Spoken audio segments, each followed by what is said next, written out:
This is Erica Pitera, and I'm back with my father, Tommy Patera, and he's here to set the record straight with all the lies coming from the book The Butcher and the movie that's going to be created about it, Tommy Karate. Go ahead and start talking. I just want to get I want to get the details with this clown, this Jimmy Calandra. He's accusing me of killing practically everybody and everybody. He's practically killing me, claiming that I basically what was worked hand in hand when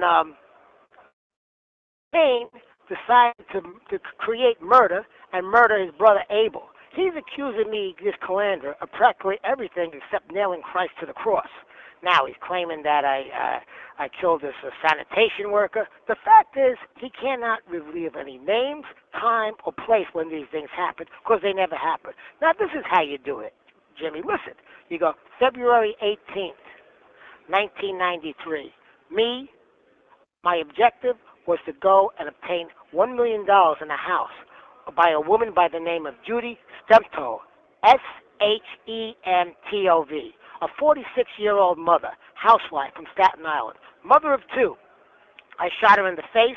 I ran to the car, laughing, and I drove over the Staten Island Bridge. Now he's over there. He's riding around in his car, this Calandra, and he's taking photographs of the cemetery. Now, why don't you get in your car and take a photograph of Judy Stemtov's house and tell her this is the house where I shot this woman, a 46-year-old mother, in the face because her only crime was that she had $1 million in the house, in a safe.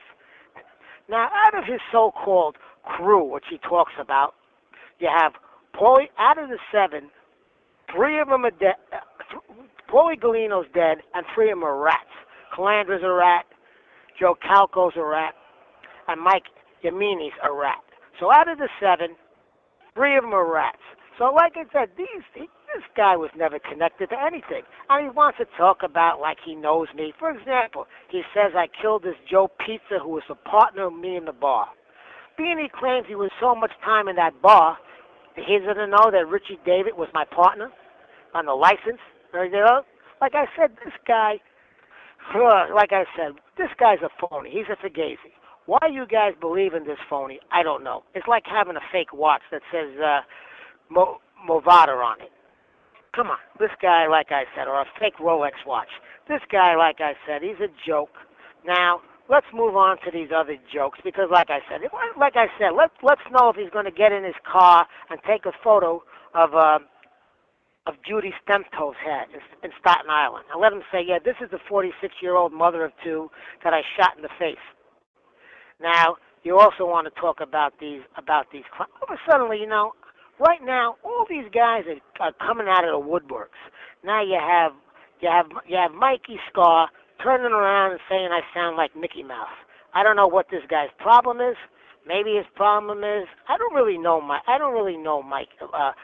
Scars. I really don't know these people. Now, like I said, sending him over drinks, shaking his hand, how you doing? That's not knowing somebody. Like I said, he never hung out with me. He never hung out in Gravesend. In fact, like I said, he's over there with Paulie Zach, and he's giving Paulie Zach like $500 a week. And once he gets straightened out, once he gets his button, I never see him with Paulie Zach anymore. I always see him with John Jr. going in the VIP sections of these clubs and whatnot, flashing himself, letting everybody know he's with John Gotti Jr. Now, I don't know why he's going to come up with this ridiculous remark that I sound like Mickey Mouse. Maybe because when him and Paulie Zach came to my bar, and I said, Mikey, could you excuse us? And they both looked at me like I had two heads. Look, Mikey Scars, he had no formal recognition at the time. He hasn't taken the oath, and he's not regarded as an equal. So maybe he was upset like that. If Paulie Zach wants to treat him like an equal, because Paulie Zach, he's giving him $500 a week. It's like I said, it's always the guy that don't have the money that bring these people around, and it's nothing but problems. Bath Avenue, you had that Joe B. He's hanging out with these crack dealers, Calandra, and all the other crack dealers. He's smoking pot with them. He's drinking with them. A disgrace. That's Calandra's so-called claim to fame. Like I said, and he's claiming I'm going around the street bragging that I killed this one and I killed that one. Once something's over, it's over. It's not talked about. It's not talked about. It's over. You never bring it up. Somebody starts bringing up stuff like that, he's in a lot of trouble, big trouble. Now, let's go on again to this Johnny Alite. I don't know why you people are so interested in this one. But anyway, he was just denied bail. The Passaic County Judge, Krasinski, he ordered him held without bail. Well, we'll see how he's going to do in the state penitentiary. I bet he's going to be real popular with the brothers. A rat. And I wonder if he's going to be autographing baseball bats for the brothers. And Ted Otto's not going to be able to save him. His control agent's not going to be able to save him. I wonder if this punk's going to go in protective custody when he's in the state prison. I wonder. And like I said, this guy, this Alite, here's a perfect example. This call is from a federal prison. What a low-life scumbag he is. He claims he idolizes John Gotti. Claims he went on several pieces of work for John Gotti, which is all lies. He claims he brought millions of dollars into the Gambino family. More lies. And the biggest lie, which is really disgusting, he claims he went to bed with Victoria Gotti. She had one boyfriend and she married him. You're not going to bed with Victoria Gotti unless you put a ring on her finger. But he's idolizing John Gotti, and you want to go to bed with his married daughter? What does that tell you? Then John Jr. He turns around. John Jr. is his best friend. His wife and John Jr.'s wife are the best of friends. And again, you're going and claiming that you went to bed with his sister. He ain't going to bed with John Jr.'s sister. First of all, even though he's an associate, the rules still apply to him. And as I brought up, the two most important rules, first rules is you do not go to bed with somebody's wife, daughter, sister. No female relative. You keep away from the female relative. And he's married, no less. It's not like he's saying, my intentions are good, this thing happened, I'm not married. I want to marry her. Or, like I said, look, I made a mistake. I'm going to divorce my wife. I'm going to marry your daughter. He's not doing that like that. He's not showing his honor. He's claiming that he's going over there and sleeping with his best friend's sister. He is not. Why? Because every time John Jr. would call him down, it would go to his mind. Does he know I'm having an affair with his sister? Does he know? And John Jr. would tear him apart. Now, John Jr., he was big. He had at least maybe 16-inch arms, and he hung out with a bunch of weightlifters. Now, I saw these guys. One guy bigger than the other. These are guys that could curl 75-pound dumbbells. These guys pushing up 300 on the bench. A bet is nothing. These guys were big. And by the way, I never saw Johnny a liar with them. But then again, look, all right, he's not a power lifter. He's claiming he's a boxer, claiming that he was the coach of the Albanian Olympic team. More lies. Claimed that he taught boxing when he was in Brazil. More lies. Claimed that he mastered Brazilian jiu-jitsu, and the only reason he didn't go in the octagon was because he was on the lam. More lies.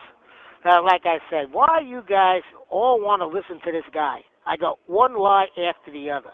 And everything was like I said. Like, for example, he's claiming that he was bringing in heroin from Marseille. I turned on a documentary. I saw this guy. He was born in 1962. He would have had to been 8 years old in 1970 when the French Connection was at its peak. But like I said, this guy, then let me tell you, then he had that show with somebody else, two clowns up there, Johnny and Johnny or whatever. And they had on there a friend of mine who I lost all respect to because he went on that show, Vic Paterno. Now, Vic Paterno, he was a mob groupie. That don't make him a bad guy, but he was a mob groupie. He always hung out into these bars, or clubs, friendly, good. I used to love going out drinking with him. This call is from a federal prison. I used to love going drinking and partying with him, and but he was trying to make himself more than he was. He was once went around telling everybody that Jerry Clemente was his cousin, and what happened? Junior Sirico embarrassed him in front of everybody. He said, "Hey, why don't you go over there and say hello to your cousin Jerry?" Then he was going. Then he worked. He was in the Iguanas Club with Carmine La Mendoza, and he's telling everybody that Uncle Carmine. He's not related to Carmine La Mendoza in any way, but he likes always throwing it around. And like he once told me, like he doesn't have what it takes. He told me, "Oh, I could give a guy a real bad beating." Well, it takes more than just giving a guy a real bad beating to get your button. And and Carmine La Mendoza was a millionaire how many times over? He can't do like Mikey Scars and pay for his button by giving Paulie Zach $500 a week. And one more thing, after he got his button, I never saw Mikey Scars with Paulie Zach again. I wonder if he was still giving Paulie Zach that $500 a week. So basically, he used that Paulie Zach as a stepping stone. So it just shows you just shows you what type of people they are. Now with Vic Paterno, he gets on that show. He's trying to impress everybody on that rat show that he's hooked up. Look, Carmine La Mendoza died in 1992.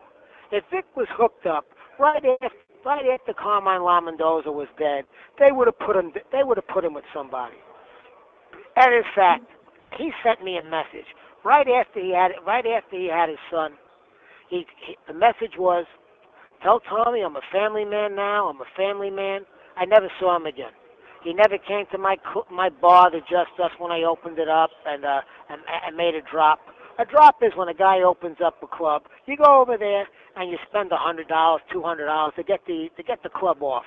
He never came to Overstreet's, my nightclub when it opened up. No problem. Okay, he's a family man. He wants to keep away from me. And like I said, nothing wrong with that. In fact, this guy at one time, he even took karate with me. He went down to the city with me and took karate. That's what a mob junkie, a mob groupie, this Vic Paterno is. But then he's on that show with Johnny Alite and that other clown who I don't even know. Like I said, I don't know Johnny Alite. Elia, I never met him, and I never met Calandra. I never met these people. Even like I said, before Calandra became a rat, he used to go around in the AFCI saying that he was with me, and everybody said, "How are you with Tommy?" Tommy's been down a long time. "Oh, no, Paulie Galino." What does that have to do with you? If that Tommy was close with Paulie Galino, what does that have to do with you? But like with this Johnny Elia, he's like, in any respect that anybody would have had for Vic Paterno, it's gone once he went on that show. I don't know what that guy was thinking. What that guy was thinking but going on that show. And like I said, anybody that had any sort of respect for him went out the window. Anyway, Vic Paterno, he's living in Florida now anyway. And also on that show, he was saying some things that about Paul Castellano and other people, that he could get himself in trouble talking like that. And then he said to me, "Where did you get so evil?" He never said that to me. I think we're going to get cut off, so let's just cut it.